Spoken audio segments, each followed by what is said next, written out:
Welcome to Account-Based Marketing, ABM 101. This is a whiteboard talk on ABM about getting started with the essentials, how to create and implement an ABM program for your B2B business and reach the customers that matter.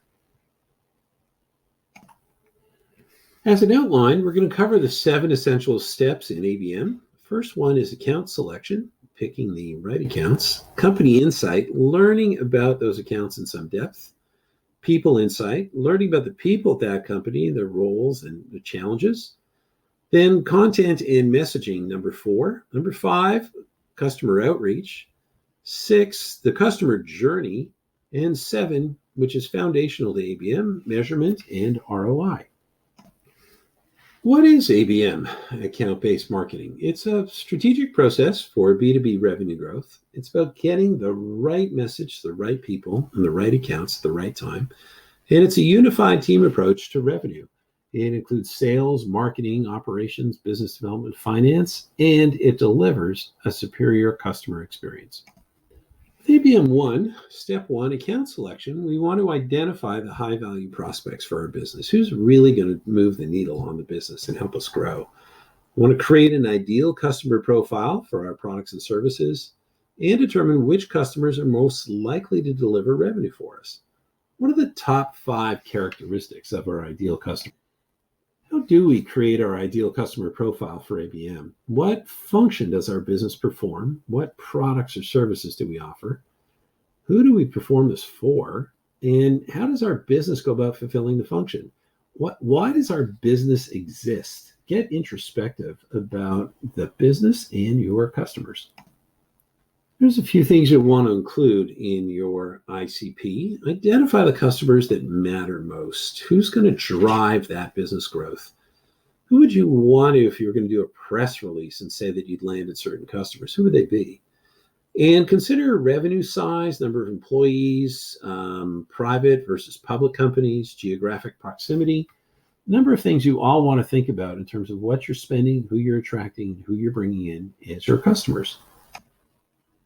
ABM Step 2, Company Insight. We're going to gather as much insight as we can on each prospective company, their finances, year-end, market position, press releases. What are they talking about? What matters to them? And does it align with the problem that we solve? Can we improve our value prop for each specific customer based on their needs, their growth, their market position? How do we increase our ability to personalize and deliver relevant communications and empathize with the challenges in their business? Now it's time for ABM Step 3, the people insight. It's time to identify the right people at prospective customers. These are the people who on a daily basis are dealing with the challenges that we can solve with our product or services. It's outside looking in, so it's some guesswork. You've got to extrapolate from what you see and figure out what will matter to these people. But the more we understand them and understand the pressure they're working under, then we create a personalized, contextually relevant, empathetic conversation and get that started. ABM Step 4 is about content and messaging. We only get that one opportunity to make a first impression. We want to stand out in a meaningful, connected way, and it will help to offer some value and insight into something meaningful and relevant to the recipient. So we use and apply what we've learned in ABM 1 and 2 and 3 about the accounts, the company, and the people, and demonstrate that we can empathize with them and we understand the challenges they're facing every day at work.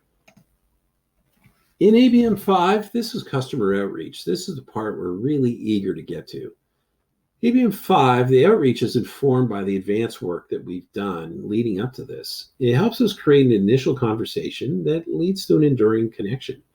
We want to build trust. We want to help the customer connect with valued resources, information solutions, and perceive us with depth of experience and expertise in the area.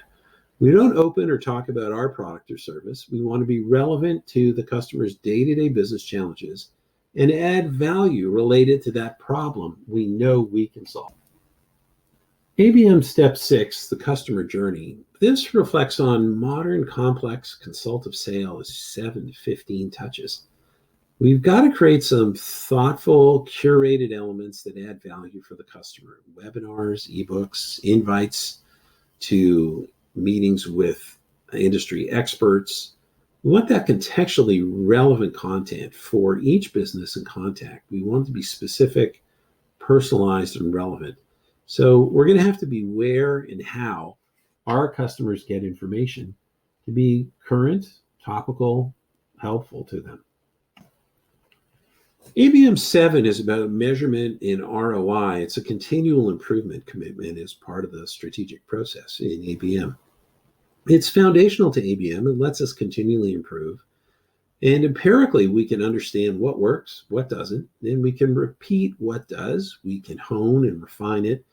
We can find the right people easier, faster. We know the messages that land and resonate so that we can reinforce those and help the customers get through the journey and create that awareness about a product and why they need it. Well, that gets us through high level of what's involved in ABM in 7 simple steps. Really, the 2 best times to plant a tree are 20 years ago and today, and ABM's a lot like that.